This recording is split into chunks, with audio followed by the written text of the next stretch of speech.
내 부모를 공경하라. 제 5계명 5번째 계명에 대해서 한 주간 더 말씀드리도록 하겠습니다. 이 5계명을 지난번 시간에도 말씀드렸지만 다른 계명과 달리 이 5계명에는 하나님이라는 엘로힘이라는 단어가 포함되어 있다고 했죠. 그리고 여기에는 또 하나의 특징이 있는데요. 그것은 하나님이 이것을 잘 행함으로 지키는 자들에게 주시는 보상이 상이 있다라는 것을 말합니다. 그러니까 다른 계명과는 달리 이 두 번째 계명과 5번째 계명만이 하나님께서 상을 주신다는 거예요. 물론 다른 계명들도 다 중요하지만 특히 부모를 공경하는 일은 매우 중요하다라는 것을 하나님께서 더욱더 강조하고 있다라는 것이죠. 부모를 공경한다라는 것이 참 쉽지만은 않습니다. 저도 부모님이 계시고 또 저도 부모의 입장에서 있어 보면 이게 참 어려운 숙제, 그러나 해야 하는 숙제입니다. 당연히 도리로서 행해야 된다라는 거예요. 우리나라 말에 이런 말이 있죠. 한 부모 10자식은 거두려도 10자식이 한 부모를 거두지 못한다는 말. 그러니까 이 세상에서 가장 귀한 사랑은 부모가 자녀에게 행하는 사랑입니다. 그 사랑은 그 어떤 사랑과도 이건 비교가 안 되는 거예요. 제가 감히 그런 이야기를 가끔 하잖아요. 이 세상에서 가장 기도에 응답을 빨리 받고 잘 받는 그 기도는 부모님의 기도다. 특히 어머니의 기도다. 왜냐하면 그 자녀에 대한 그 애틋한 마음이 그 기도 속에 묻어 있단 말이에요. 그러니까 그 마음 속에 간절함이 들어있단 말이죠. 이 세상에서요, 자기 자녀에게 하는 것 아니 10분의 1만 부모에게 해도요, 효자 소리 들어요. 내 자녀에게 하는 거에 부모에게 하는 것. 그러니까 부모를 공경하는 일이 이처럼 중요함에도 불구하고 많은 사람들이 소홀하게 여긴다는 거예요. 그러니까 하나님이라는 이름이 들어있고 하나님이 부모를 공경하는 자에게 주시겠다고 하는 그 상급이 있음에도 불구하고 참 사람들의 모습 속에서 이 부모 공경의 모습이 찾아보기 힘들다는 것이죠. 뿐만 아니라요, 성경은 이 부모를 공경하는 것에 대한 상을 말씀한 것뿐만 아니라 만일에 부모를 공경하지 않는다면 매우 엄격한 벌을 주시겠다고 했어요. 근데 그 벌이요, 좀 이 성경에 보면 끔찍합니다. 신명기 27장 16절을 보면 아버지와 어머니를 업신여기는 자는 저주를 받는다 하면 모든 백성은 아멘 하십시오. 저주를 받는다 그랬어요. 또 잠언 20장 20절에 보면 부모를 저주하는 자식은 암흑 속에 있을 때의 등불이 꺼진다. 여러분, 암흑이 깜깜한 데죠? 거기에 등불이 맞아 꺼지면 어떻게 되겠어요? 이거는 뭐 어디로 가야 될지, 여기가 어디인지도 모르는. 심지어는 성경에 까마귀가 눈을 쪼은다는 소리도 있어요. 그러니까 부모 공경이 절대적인 명령임을 다시금 우리는 알아야 합니다. 근데 참 쉽지 않아요. 정말 쉽지 않은 거예요. 하지만 해야 하는 일이에요. 그러니까 우리의 마음가짐이, 우리의 생각이 부모에 대해서 어떤 생각을 가지고 있느냐에 따라서 우리의 행동이나 우리의 모습이 달라진다라는 것이죠. 앞서도 말씀드렸지만 십계명에서 하나님께서 복을 주시겠다고 약속하신 계명이 이 계명과 다섯 번째 계명이에요. 이 계명에는 내가 1000대까지 복을 주겠다라고 약속을 합니다. 출애굽기 20장 6절에 보면 그러나 나를 사랑하고 나의 계명을 지키는 사람에게는 수천 대 자손에게 이르기까지 한결같은 사랑을 베푼다. 여러분 1000대가 이건 뭐 대단한 것이죠. 자, 5계명에도 부모를 공경하면 내가 준 땅에서 내가 생명이 길리라 라고 말씀합니다. 이 본문에서 특이한 상황은 이 그리하면이라는 말이 히브리 원어에는 2번씩 사용됐어요.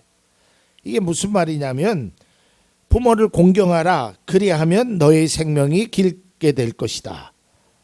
부모를 공경하라. 5장 16절을 제가 이 본문에 따라서 읽겠습니다. 부모를 공경하여라. 그리하면 주 너희의 하나님이 너희에게 복을 준다. 그리하면 하나님이 이렇게 하신다. 근데 이 복의 내용을 보면 두 가지가 있거든요. 첫째는 장수, 건강의 복이고요. 두 번째는 어떤 물질관, 이런 복을 주신다는 거예요. 사람이 추구하는 것 중에 가장 중요한 게 뭐예요? 건강이잖아요. 어렸을 때는 몰랐지만 나이가 들으면 이 건강의 중요성을 누구보다도 인식하며 살아가잖아요. 근데 하나님께서 부모를 공경하는 자에게 그런 복을 주시겠다라는 거예요. 그러니까 이게 부모를 공경한다라는 것이 여러 가지 상황 속에서 굉장히 어렵다는 거예요. 저희 처가에 그 장조카 아이가 있었는데요. 그 이름이 효자 돌림이에요. 효. 뭐 정확하게 어떤 효자인지는 제가 잘 모르지만, 근데 그 아이를 제가 어려서부터 봤거든요. 초등학교 때부터. 그런데 진짜 부모에게 그런 아이가 없었어요. 그래서 야, 너는 진짜. 그래서 제가 그 아빠 되시는 형님한테 형님은 복 받았다. 어떻게 저런 아들이 있느냐. 그렇게 효도하고 뭐 고모들이 삼촌들이 뭐 누가 걔는 뭐 최고의 아들이라고. 그런데요, 결혼하니까 달라지더라고요. 그때 그 모습을 발견할 수가 없어요. 그리고 아이를 낳으니까 또 달라지더라고요. 그러니까 이 부모를 공경한다라는 일이 참 어려운 일입니다. 그래서 제가 깨달은 사실이 뭐냐면 이건 내 의지만 가지고 안 되더라고요. 그래서 부모를 공경하려면 공경할 마음이 생기도록 하나님 앞에 그 힘을 달라고 우리가 기도해야 돼요. 쉽지 않아요. 지극히 당연한 것이고 해야 될 일임에 분명하지만 정말 쉽지 않은 일이 부모를 공경하는 일이에요. 우리는 부모를 공경하지 않았던 것을 언제 후회하느냐? 장례식 때 후회한단 말이에요. 이미 다 늦을 때. 물론 여기에 부모님이 계신 분도 계시고 안 계신 분도 계실 겁니다. 쉽지 않습니다. 그러나 해야 할 일입니다. 그리고 해야 합니다. 그러기 위해서 우리는 어떤 일을 어떻게 행하든 그거에 관해서 정말 부모의 입장에서 조금 더 생각할 수 있는 그런 마음가짐이 필요합니다. 내 힘으로 잘 안 돼요. 그러니까 우리 믿는 사람은 하나님이 우리에게 주신 그 믿음의 약속을 믿고 그것을 행하는 것이 필요한 것입니다. 여러분, 반포보은이라는 사자성어를 아시죠?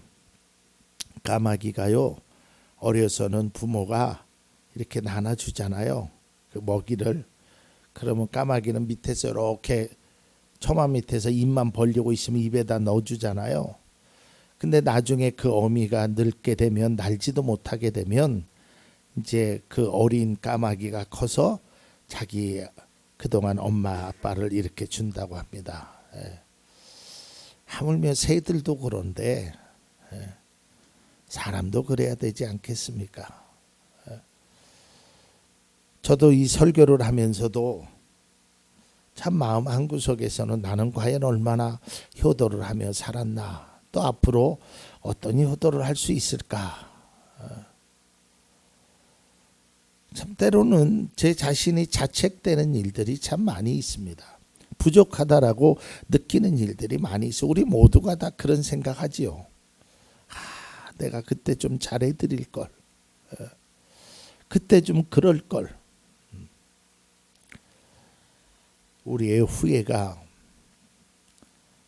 후회로만 끝나는 것이 아니라 회복할 수 있는 그런 은혜로 끝날 수 있기를 바랍니다.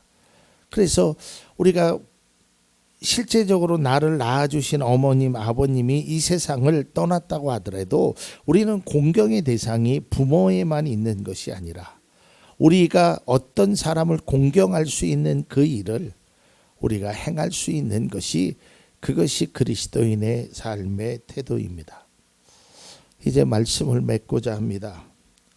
하나님이 약속으로 주어진 사람과의 첫 계명인 내 부모를 공경하라라는 그 계명을 지킴으로 우리가 하나님이 주신 그 약속의 복, 그것을 마음껏 누릴 수 있는 우리 모두가 될 수 있기를 바랍니다. 많은 것을, 부모는, 저도 부모의 입장에서 있지만 부모는 자식들에게 많은 것을 기대하지 않습니다. 그러나 부모는 자식들에게 줄 수 있는 것을 다 주는 것이, 그것이 부모입니다. 그러한 부모의 마음을, 심정을 우리가 좀 헤아리면서, 나도 부모에게 이렇게 살아가면서 행하면서 살아야지 하는 우리의 마음 다짐을 다시 한번 행할 수 있기를 바랍니다. 우리가 자녀들을 향한 그 마음, 그 생각을 부모에게 조금이라도 행한다면, 그리고 이것은 선택이 아니라 필수라는 것이죠. 하나님이 행하라는 거예요. 공경하라는 거예요. 지난 시간에 말씀드렸듯이 부모의 인격이나 삶은 아무런 문제가 되지 않는다는 거예요. 제가 그런 말씀 드렸죠. 자녀로서 절대로 하지 말아야 될 말, 부모가 나에게 해준 것이 없다라는 말이에요. 그 말과 한 동시에 부모를 공경하지 않습니다. 설령 정말 아무 것을 준 것이 없다고 하더라도 그런 말을 행하는 것은 바람직하지 않습니다. 그리고 그런 말 속에 과연 부모를 효도하고 싶은 마음이 있겠습니까? 아니에요. 왜 준 게 없겠어요? 어떤 부모도 다 준 것이 있습니다. 물론 차이는 있겠지요. 많이 준 사람도 있고 조금 덜 준 사람도 있겠지요. 그러나 그것이 부모 공경의 조건이 될 수 없음을 우리는 다시 한번 명심해야 할 것입니다. 물론 이 자리에 계신 분들은 자녀의 입장보다는 부모의 입장에 계신 분들이 많이 계실 겁니다. 바라기는 여러분의 자녀들도 여러분들을 잘 섬길 수 있는 믿음의 자녀가 되기를 기도합니다. 왜냐하면 그것이 그 자녀가 잘 되는 길이기 때문입니다. 그 자녀가 하나님의 은혜로, 또 그 자녀가 그렇게 행함으로 나중에 그 자녀도 부모가 되었을 때, 공경의 대상이 되었을 때 그 공경을 받게 되는 것입니다.